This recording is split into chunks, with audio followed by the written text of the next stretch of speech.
ಎಷ್ಟು ಬೇಕು ಅಷ್ಟು ಆಯ್ತು.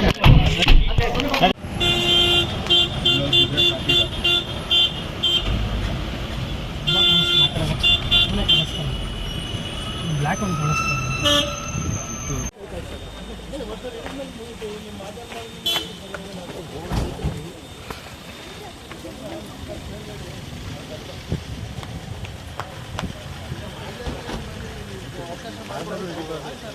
ಬನ್ನಿ ಇವರೇ ಸ್ವಲ್ಪ ಈ ಕಡೆ ಬನ್ನಿ. ರಾಜರ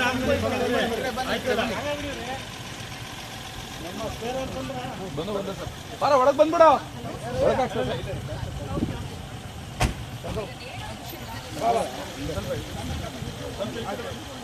ಸ್ವಲ್ಪ ಈ ಕಡೆ ಬನ್ನಿ ಇವರೇ. ಸ್ವಲ್ಪ ನೀವು ಇಲ್ಲಿ ನಿಂತ್ಕೊಂಡು ಮಾಡಿ. ಅಲ್ಲಿ ಒಳಕ್ಕೆ ಈ ಕಡೆ ಮಾತಾಡಿ ಮಾಡಿ ಹೋಗ್ಬೇಕು. ಗುಂಡಿ ಹಾಕ್ಬಿಟ್ಟವನಲ್ಲ ಅಣ್ಣ. ಹಾಕ್ಲೇಬೇಕಾ?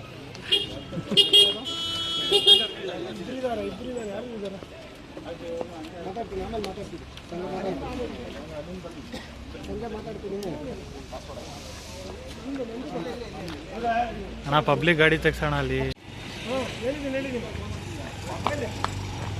ಮುಂದಕ್ಕೆ ಹಾಕ್ಬಿಟ್ಟು ಬಾ.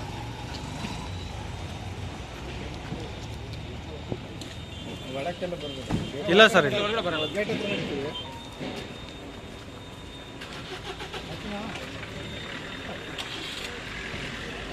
ಲೈವ್ ಪಂಚಾಗಿದ್ದಂತೆ ನೆಲ ತೋರಿಸ್ತಾ ಇದ್ದೀರಂತೆ. ಎಲ್ಲಿ ತೋರಿಸ್ತಾ ಇಲ್ಲ ಹೇಳಿದ್ರಪ್ಪ. ಹೇಳಿದ್ದೀನಿ.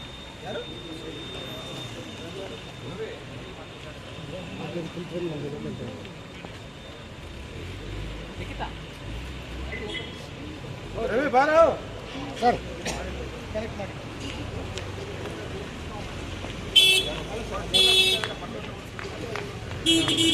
ಆಗ ಒಂದು ಕಾನೂನಿನ ಕ್ರಮ ಜರುಗಿಸುವಂತಹ ಸಾಧ್ಯತೆ ಇದೆ. ಒಂದು ವೇಳೆ ಮಿಸ್ಮ್ಯಾಚ್ ಆಗಿದ್ದೇ ಆದಲ್ಲಿ ಮತ್ತೆ ಇವರು ಬಂಧನವಾಗಿ ಮತ್ತೆ ಒಂದು ಕಾನೂನು ಕ್ರಮ ತೆಗೆದುಕೊಳ್ಳುವಂತಹ ಸಾಧ್ಯತೆ ಪೊಲೀಸರು ಮಾಡಲಿದ್ದಾರೆ. ಈಗ ಸದ್ಯ ಈ ಒಂದು ಮಹಜರ್ ಪ್ರಕ್ರಿಯೆಗೆ ಕರೆತಂದಿರುವಂಥದ್ದು. ಒಂದು ವೇಳೆ ಇಲ್ಲಿ ಈಗೇನಾದರೂ ನಿಜವಾದಂಥ ಮತ್ತು ಮಾರ್ಗಸ್ಥರು ಸಿಕ್ಕಿದ್ದೇ ಆಯಿತು ಅಂತಂದ್ರೂ ಕೂಡ ಕಾನೂನು ಕ್ರಮ ತೆಗೆದುಕೊಳ್ಳುವಂತಹ ಸಾಧ್ಯತೆ ಇದೆ. ಮುಂಬರುವಂತಹ ಈ ಒಂದು ಮಹಜರ್ ಪ್ರಕ್ರಿಯೆ ಆದ ನಂತರ ಎಲ್ಲ ರೀತಿಯಾದಂತಹ ಒಂದು ಮಾಹಿತಿ ಬರಲಿದೆ. ಅದಕ್ಕೆ ಸಹಾಯ ಮಾಡಿದಂಥವ್ರು ಎಲ್ಲರಿಗೂ ಕೂಡ ಕಾನೂನಿನ ಸಂಕಷ್ಟ ಎದುರಾಗುವಂತ ಸಾಧ್ಯತೆ ಇದೆ. ಮಹಜರ್ ಪ್ರಕ್ರಿಯೆ ಇದೆ, ಆ ಪ್ರಕ್ರಿಯೆ ಆರಂಭಗೊಂಡಿರುವಂಥದ್ದು. ಮಹಜರ್ ಪ್ರಕ್ರಿಯೆ ನಂತರದಲ್ಲಿ ಒಂದು ಕಸ್ಟಡಿ ಪಡೆಯುವಂತ, ಅಂದ್ರೆ ಕೋರ್ಟ್ಗೆ ಪ್ರೊಡ್ಯೂಸ್ ಮಾಡಿ ಕಸ್ಟಡಿ ಪಡೆಯುವಂತ ಸಾಧ್ಯತೆ ಇರುತ್ತೆ. ಅದಾದ ಬಳಿಕ ಇನ್ ಕೇಸ್ ಏನಾದರೂ ಒಂದು ವೇಳೆ ಈ ಒಂದು ವಿಡಿಯೋದಲ್ಲಿ ಇರುವಂತದ್ದೇ ಮಚ್ಚು ಇಲ್ಲಿ ಫೈಬರ್ ಮಚ್ಚು ಅಂದ್ರೆ ಲಭ್ಯ ಆಗಿ ಅದೇನಾದ್ರೂ ಮ್ಯಾಚ್ ಆಗಿದ್ದೆ ಆದ್ರೆ ಇವ್ರಿಗೆ ಕಾನೂನಿನ ಮುಕ್ತಿ ಸಿಗುತ್ತೆ. ಇವರು ಸೆಟ್ ಪ್ರಾಪರ್ಟಿನ ಬಳಕೆ ಮಾಡಿಕೊಂಡು ಯೂಸ್ ಮಾಡಿದ್ದಾರೆ ಅನ್ನೋಂಥದ್ದು ಆಗುತ್ತೆ. ಆದರೂ ಕೂಡ ಅಂದ್ರೆ ಫೈಬರ್ ಮಚ್ಚು ಇಲ್ಲಿ ಸಿಕ್ಕರೂ ಕೂಡ ಮಿಸ್ಮ್ಯಾಚ್ ಆಗಿದೆ.